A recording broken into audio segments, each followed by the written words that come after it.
que, em primeiro lugar, eu acho, mostra, né, uma posição do próprio Freud, do ponto de vista político, embora ele não desenvolva isso nesse momento, mas mostra uma posição que hoje a gente chamaria de progressista, né?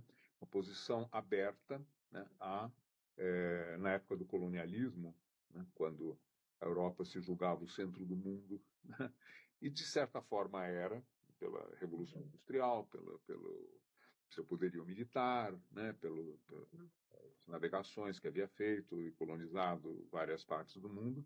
E nesse momento, aí no começo do século XX, fim do século XIX, começo do século XX, depois de ter colonizado as Américas e, como a gente sabe, inclusive o Brasil, os países europeus, principalmente a França e a Inglaterra, e um pouco a Alemanha também, se dedicam a partilhar e a estudar as civilizações africanas. Basicamente é isso, né? Então, se deparam com rituais, com costumes, com crenças, etc., bastante diferentes, né, das europeias, obviamente, né? E, e buscam compreender, então, como que essas sociedades funcionam, né? Como funciona o poder, como funcionam as questões de gênero, né? O que é permitido a homens e a mulheres, quais são os tabus, quais são as crenças, quais são os hábitos, por exemplo, a importância da classe de idade, né? Nessas sociedades, coisa que existe um pouco também na nossa, né? A gente diz a geração Z, a geração não sei o quê, né? Milênio, né? Quer dizer, entre pessoas que vivem mesmo na nossa sociedade ocidental complexa, né?